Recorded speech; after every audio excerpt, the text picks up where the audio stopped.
beautiful, it's your girl Olanike Elsie, and today I want to talk about how to not lose yourself when you are falling in love. This has been a highly requested video because so many ladies out there are currently in love, are currently in relationships, and living your best life. And I think that is amazing. But I also want to talk about maybe the other side of falling in love, which could be spending a lot of time with that person, loving up on that person, and loving that person so much that you just want to be with them all the time. But the thing that happens when you are with somebody all the time is that you can lose yourself. Why is this? You can lose yourself because you are not spending enough time by yourself with yourself. Yes, when you are in a relationship, it is so fulfilling to be able to share what you like with other people, to be able to go out on dates with this person, to be able to share a common interest with the person, and to just love up on that person. It is an amazing thing. But we all have the same 24 hours in a day.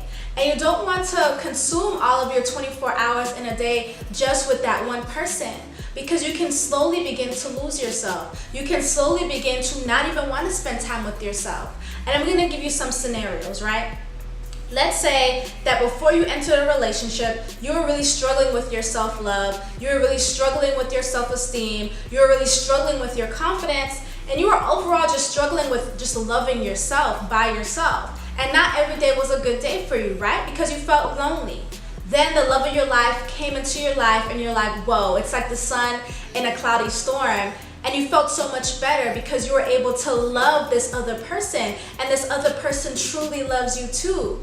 But the thing that you're forgetting is that you never really truly loved yourself in the beginning. And when you focus all your time and energy into loving that other person, you are letting that other person be a distraction from you learning to love yourself. Sometimes it takes time, sometimes it takes practice, but you have to be actively doing it. You have to be actively loving yourself, and you have to know about yourself in order to start loving yourself. In order to even know about yourself, you need to be alone. And I know many times when you're alone, the silence can be so damn deafening, because I have been there myself, where sometimes I just did not want to be alone because the silence was just too much for me. I didn't want to be by myself. I didn't want to sit by myself because it was just so much. I don't know if you've ever experienced that, where silence can just be so deafening to you that you just need a distraction. You need to go call a friend. You need to go to the movies, or you need to go call your boyfriend and girlfriend and just be with them and just kind of distract yourself from your own feelings and your own emotions. But let me tell you, that is one of the worst things that you could possibly ever do to your self-love. I want you to grow, and in order to grow, you're going to have to be by yourself. In order to learn to love yourself, you're going to have to be alone. And so if you are currently in a relationship and you feel as if you're losing yourself, or you feel like you never really got to know yourself, then I need you to actively be spending some time by yourself. If you are married, or if you have a boyfriend or girlfriend, this would be like my number one suggestion.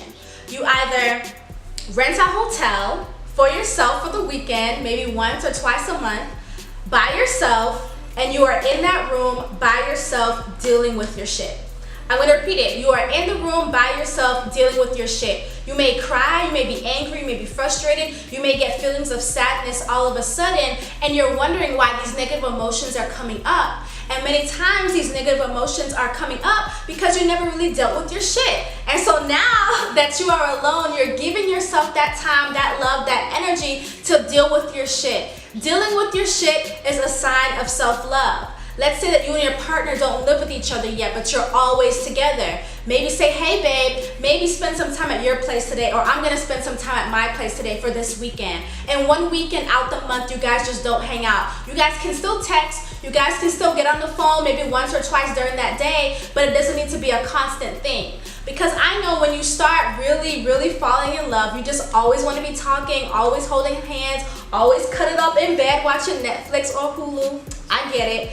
But you want to get back to the focus, which is yourself. Sometimes people say, well, you really can't get into a relationship until you really love yourself. But honestly, that's not really true for everybody. Sometimes you may not love yourself, but somebody stumbled upon into your life and saw you for you and loves you for you.